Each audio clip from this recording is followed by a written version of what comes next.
My guest is Tanya Cohen-Itzieli. Welcome to the show. Thank you. Tanya, you're a curator of all of the synagogues in this row? Yes, actually we are naming this a section of the Galleries of Jewish Art and Life a synagogue route, because it's a real route, a kind of geographical journey where people can experience different space, different synagogues from all over the world. Actually, we have 3 continents represented here: Europe, Asia, and this is the new addition, Americas. And I'm the curator of this synagogue route. Along the route, we have synagogue as well as spaces. We have ceremonial objects related to this synagogue and related to other synagogues as well that are not represented here. Now, this synagogue in particular is from Suriname. Is it an exact duplication of one from Suriname? Let me explain. We have all this furniture that you can see all around. Right. Is the original furniture of Tzedek V'Shalom. It's a synagogue founded in 1736 in Paramaribo, Suriname. Is it the oldest synagogue in North America? One of the oldest synagogues in South America.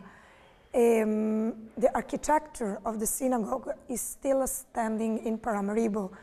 Actually, the building is functioning today as an internet cafe. Oh, really? Yeah.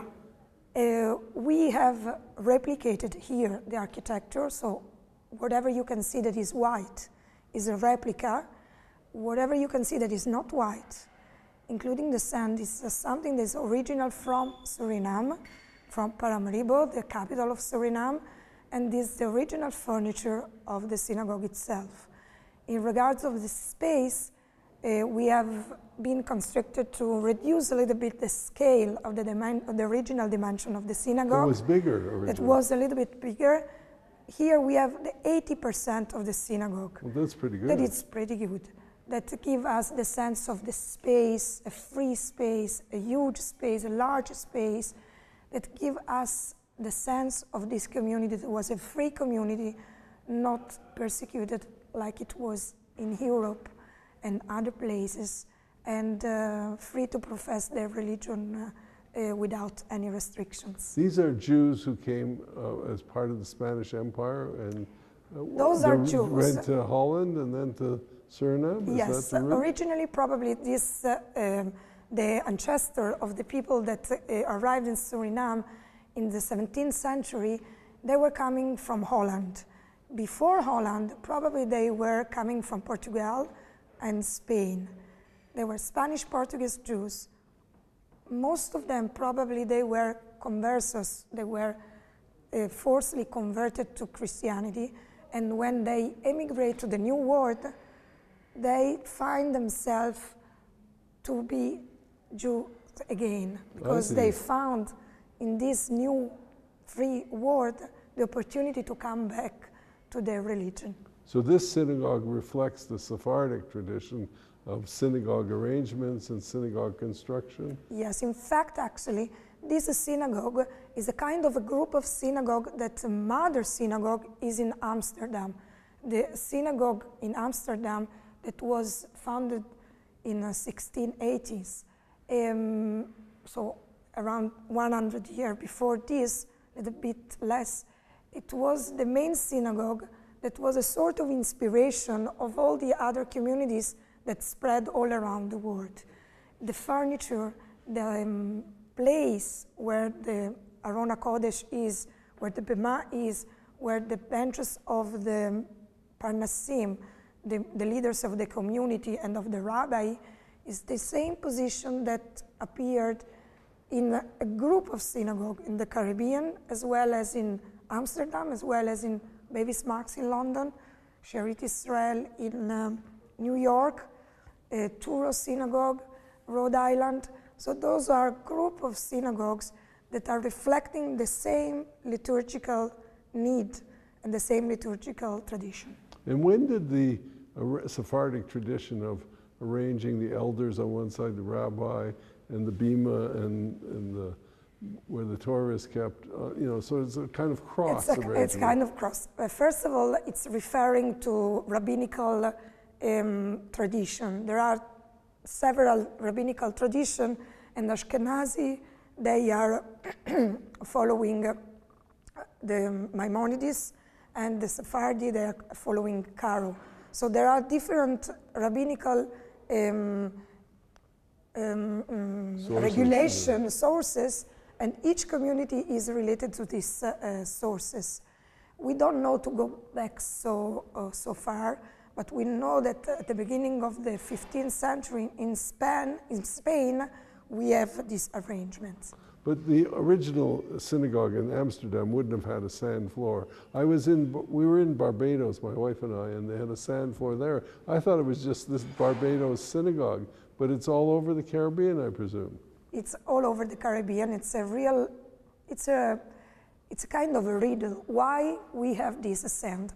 If we are asking the people of the community, they are saying that they are stepping on the floor during the liturgy to remind themselves that they are still in the diaspora, like the people of Israel. They were standing on the floor on the sand of the desert. So people going out of Egypt are like the people that are staying in this diaspora. If you are asking more academical people, they are saying that this reminds to the people the fact that once they were forced to be converted, and they were muffling the sound of their steps when they were performing the liturgy. So they are still preserving this custom. If you're asking other people, okay, so they are saying that probably is a kind of a practical reason, or because of candles that can start a fire. Or because of the humidity. And later on, this custom was given kind of different reason, and this is why still these synagogues has sand on the floor. I see. And what part, because it's very, very bright synagogue with lots of windows, which is unusual, I think. I think that this is the tradition of the New World. And this is why this synagogue is so interesting, is mingling together these two important stylistical features. One of these is the local architecture. The fact that this is a kind of neo-colonialist architecture, white, wooden, open, because it's the tropical climate can allow this kind of public building. So the wind would come through. And the fact that this was a very free community and they don't have to protect themselves, this is what is giving them the possibility of building this kind of synagogue. If I asked you, what is the most unique element of this particular synagogue from Suriname? Because it's really gorgeous. It is absolutely gorgeous. And to walk in, you just sort of go, wow. I think that actually what makes this synagogue so particular is the all together. I mean, all the elements together. Each one of the objects is an important object. I think that the brass lamps are stunning. They are originally made in Holland, and they were they were taken from Holland all the way through the Caribbean. And each one of them has its own inscription, has its own history.